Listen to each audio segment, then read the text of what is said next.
नमस्कार, मैं रवीश कुमार। दुनिया में ऊर्जा पर नियंत्रण को लेकर दादागिरी के खेल की शुरुआत हो चुकी है। अमेरिका ने वेनेजुएला पर हमला कर दिया है। वेनेजुएला के राष्ट्रपति निकोलस मादुरो और उनकी पत्नी को गिरफ्तार कर देश से बाहर ले जाया गया है। इसकी सूचना ट्रंप ने ही दी। वेनेजुएला ने मांग की है कि उसके राष्ट्रपति और उनकी पत्नी सही सलामत है या नहीं, इसके प्रमाण दिए जाएं। हमले को देखते हुए मादुरो ने वेनेजुएला में इमरजेंसी की घोषणा की थी। राजधानी कराकस में कई धमाकों की आवाज सुनी गई, भारी बमबारी हो रही है।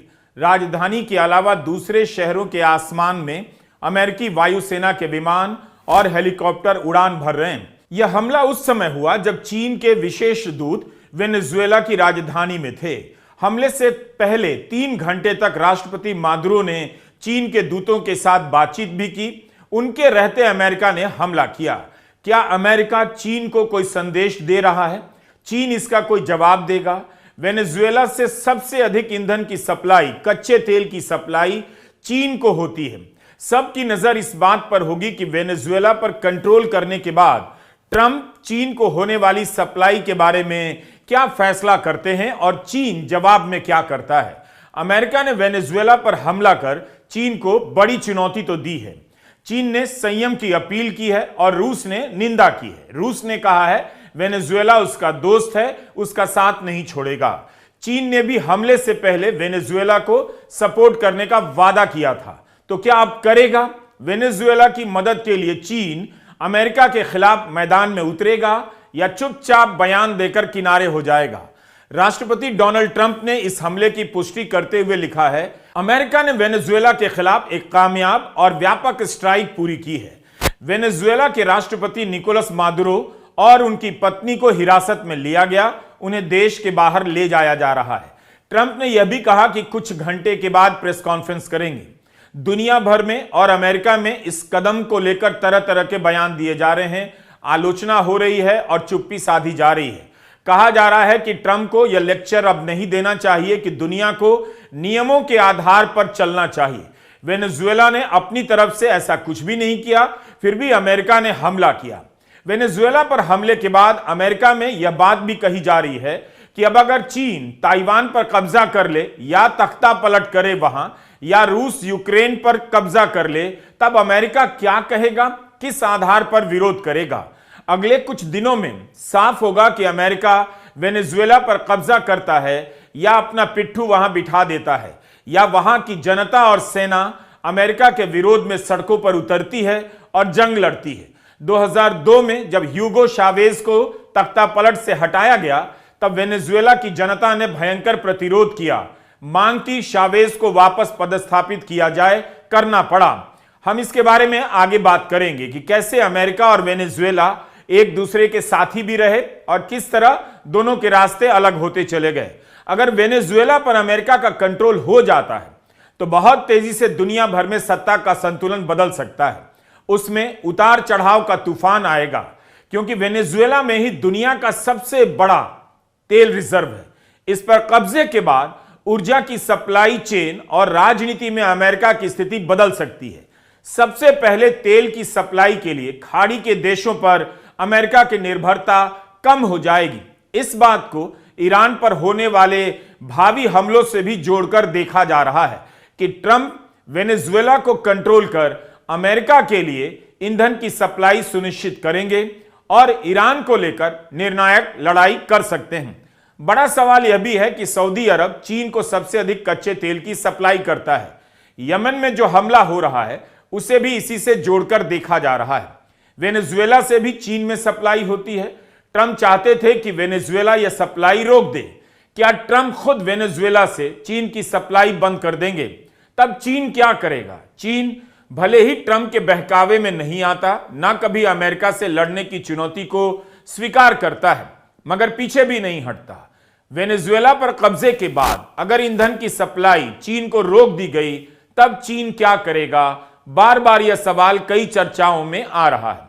साफ है कि अमेरिका यह सब लोकतंत्र की स्थापना के नाम पर कर रहा है, मगर सच्चाई क्या है आप जानते हैं।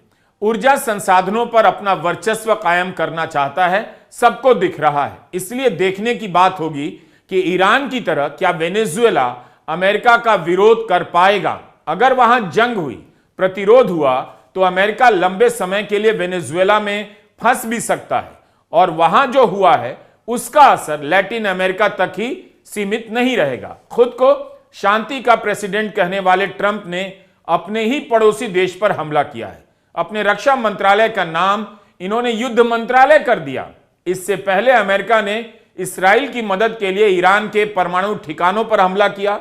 ट्रंप युद्ध के खिलाफ चुनाव जीत कर आए, दावा करते थे अमेरिका दूसरे देश की जमीन पर युद्ध करने नहीं जाएगा, सरकारें नहीं बनवाएगा, लेकिन वेनेजुएला में ठीक उल्टा कर रहे हैं। यूक्रेन और रूस के बीच युद्ध तो इनसे रुका नहीं। भारत और पाकिस्तान के बीच युद्ध विराम करवाने का 60 से अधिक बार क्रेडिट ले चुके हैं, जिसे भारत ने अब गंभीरता से लेना बंद कर दिया है। भारत पाक के बीच युद्ध विराम करवाने का दावा कर ट्रंप शांति के नोबेल पुरस्कार पर दावेदारी करने लगे, मगर मिला नहीं। लेकिन वेनेजुएला के विपक्ष की जिस नेता मारिया कोरिना मचाडो को शांति का नोबेल पुरस्कार मिला, उसी देश में ट्रंप ने हमला किया है। कभी मारिया कोरिना मचाडो कहा करती थी कि वेनेजुएला में लोकतंत्र नहीं है, अमेरिका को दखल देना चाहिए। अब मारिया क्या करेंगी? क्या अपने ही देश पर अमेरिका के हमले का स्वागत करेंगी? अमेरिका में बहस चल रही है कि जल्दी ही इस हमले को सही ठहराने के लिए तरह तरह के तर्क गढ़ दिए जाएंगे कि वहां ड्रग्स का कारोबार चल रहा है, आतंकवाद को फंडिंग की जा रही है, मानवाधिकार का उल्लंघन हो रहा है। लेकिन क्या अमेरिका को सिर्फ इस बात पर एक देश की राजनीति में दखल देने का मौका मिल जाता है? क्या अमेरिका में मानवाधिकार का उल्लंघन नहीं होता? अमेरिका में पत्रकार सवाल उठा रहे हैं कि मादुरो का सत्ता में बने रहना अवैध था, इलेजिटिमेट था, लेकिन क्या अमेरिका का इस तरह से दखल देना अवैध नहीं है? अगर मादुरो का चुनाव अवैध था या वो तानाशाह हैं, विपक्ष को कुचल रहे हैं, तो उन्हें हटाने का फैसला क्या वेनेजुएला के लोगों का होना चाहिए या ट्रंप सरकार का? क्या अमेरिका खुद ऐसे बहुत से देशों के साथ व्यापार नहीं करता जहां मानवाधिकारों का उल्लंघन होता है, जहां लोकतंत्र नहीं है, विपक्ष की आवाज कुचल दी जाती है, विपक्ष के नेताओं की हत्या कर दी जाती है? ड्रग्स की रोकथाम के नाम पर भी इस हमले को जायज ठहराने की कोशिश हो रही है। वेनेजुएला के रास्ते ड्रग्स अमेरिका में आ रहे हैं। इस आधार पर वेनेजुएला पर हमला करने की वकालत करने वालों की लॉबी अमेरिका में बहुत बड़ी है, मगर उन्हें चुनौती भी मिल रही है। ड्रग्स तो मैक्सिको से भी आता है। चीन का फेंटानिल भी अमेरिका में बीमारी की तरफ फैल गया है। खुद ट्रंप चीन और मैक्सिको पर प्रतिबंध लगाने के पीछे ड्रग्स को प्रमुख कारण बता चुके हैं। क्या अमेरिका इसे बहाना बनाकर चीन पर भी हमला कर देगा? ऐसे तो किसी भी देश पर हमला किया जा सकता है। अमेरिका के पत्रकार याद दिला रहे हैं, अगर नार्को टेररिज्म का तर्क चलाया जाता है तो याद रखना चाहिए कि इसी ट्रंप ने ड्रग्स स्मगलिंग के आरोप में गिरफ्तार हांडुरस के राष्ट्रपति को माफी दी है। लेकिन अचानक वेनेजुएला का नाम लिया जाने लगा है, माहौल बनाया जा रहा है। खुद ट्रंप ने ड्रग्स के लिए वेनेजुएला को दोषी बताना शुरू कर दिया था। दावा कर दिया कि एक साल में ड्रग्स से 30 करोड़ लोगों की मौत हुई है, जबकि सरकार का खुद का आंकड़ा है 1990 से लेकर 2020 के बीच कुल मिलाकर इतनी मौतें नहीं हुई।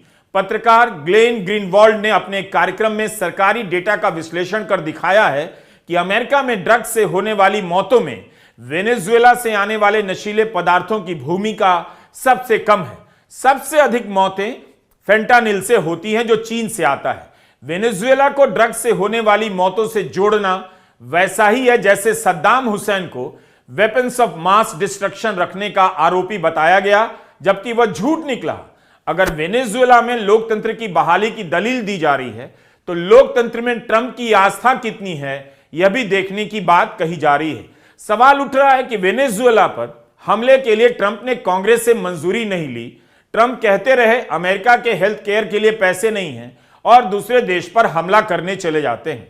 ट्रंप खुद ही दूसरे देशों में सरकार गिराने और बनाने की आलोचना करते रहे हैं और अब वही कर रहे हैं। क्या यही ट्रंप एक साल से गजा के नरसंहार के लिए इस्राएल को हथियार नहीं दे रहे थे?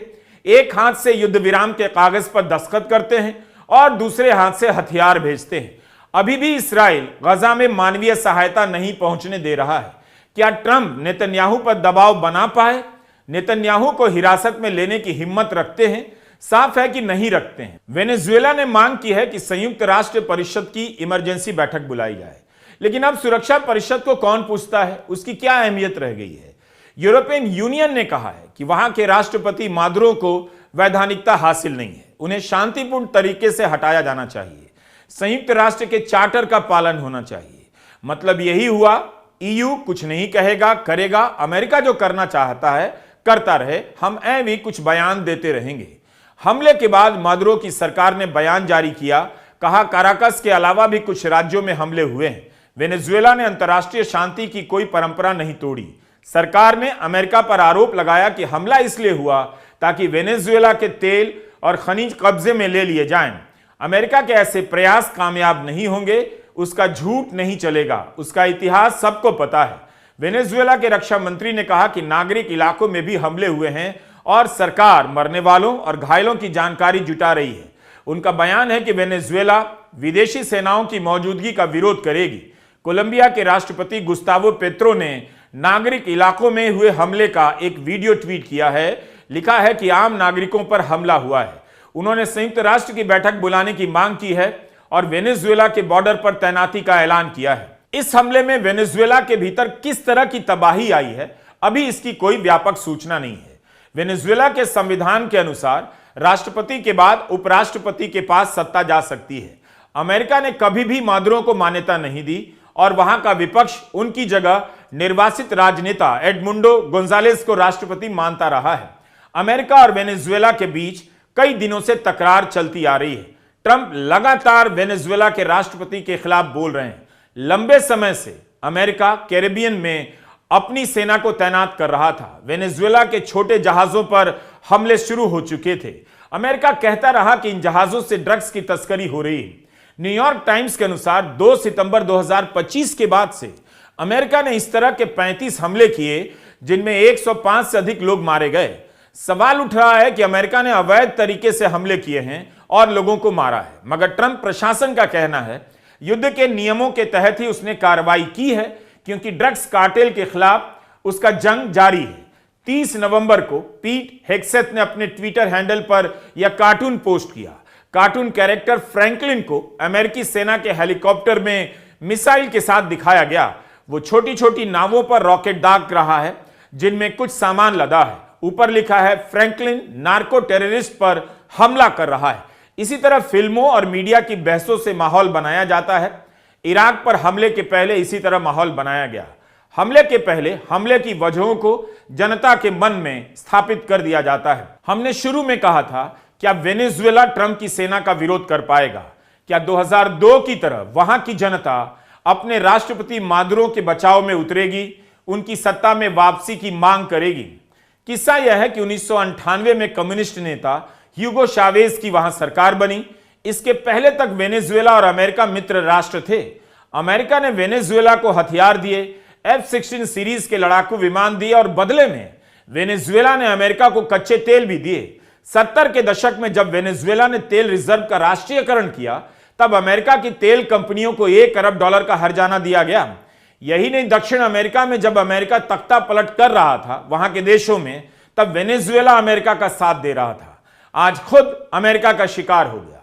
20वीं सदी तक अमेरिका वेनेजुएला की तारीफ करता रहा कि वह एक लोकतांत्रिक देश है, लेकिन चावेज के सत्ता में आते ही संबंध बदल गए।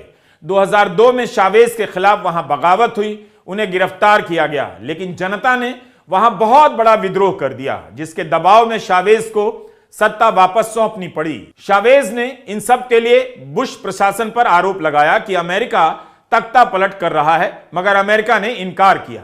2004 में न्यूयॉर्क टाइम्स के माइकल क्रोले ने अपनी रिपोर्ट से साबित किया, अमेरिका को तख्ता पलट की योजना पहले से ही मालूम थी। चावेज ने अमेरिका की तेल कंपनियों की संपत्तियों को जब्त करना शुरू कर दिया, निजीकरण के फैसले वापस लिए। इससे उन्हें जनता का समर्थन मिला। चावेज पर भी निरंकुश होने और विपक्ष को कुचलने के आरोप लगते रहे। एक समय था जब अमेरिका और वेनेजुएला एक दूसरे के सहयोगी माने गए। दक्षिण अमेरिका की राजनीति में अमेरिका ने वेनेजुएला के सहारे क्यूबा को टारगेट किया, जहां फिदेल कास्त्रो के नेतृत्व में कम्युनिस्ट सरकार थी। 1970 के दशक में जब दक्षिण अमेरिका के एक और देश चिले के राष्ट्रपति ने तांबे के खदानों का राष्ट्रीयकरण किया, तब अमेरिका ने सल्वाडोर की सरकार को पलट दिया, विपक्ष के आंदोलन को भड़काया और चिले की सेना के जनरल ऑगस्टो पिनोशे के जरिए वहां विद्रोह करवा दिया। 17 साल तक पिनोशे की तानाशाही चली। इसी तरह कम्युनिस्ट सरकारों को गिराने के नाम पर अमेरिका ने ब्राजील, ग्वाटेमाला में भी तख्ता पलट किए। ड्रग ट्रैफिकिंग के नाम पर पनामा के राष्ट्रपति को भी हटाया गया। यह सब इतिहास है और इस इतिहास से अमेरिका को कोई फर्क नहीं पड़ता, लेकिन इसी इतिहास को लेकर वहां बात हो रही है, सवाल उठते हैं और सरकार को शर्मिंदा भी किया जा रहा है। फिर आगे सब कुछ नॉर्मल हो जाएगा और अमेरिका अपने मन की करता रहेगा। ना अमेरिका के लोग अमेरिका को रोक पाते हैं, ना कोई संयुक्त राष्ट्र जैसी संस्था रोक पाती है। दुनिया के कई देशों में लोकतंत्र का हाल बुरा तो है, तानाशाही तरह तरह से कायम हो रही है। बात केवल वेनेजुएला की नहीं है, लेकिन क्या अमेरिका का यह तरीका तानाशाही का समाधान है? क्या यह समाधान केवल वेनेजुएला के लिए है? मादुरो का बचाव तानाशाही का बचाव है और उन्हें विस्थापित करने का बचाव भी तानाशाही का बचाव हो सकता है। सब अपने अपने तरीके से लोकतंत्र को दांव पर लगा रहे हैं। नमस्कार, मैं रवीश कुमार।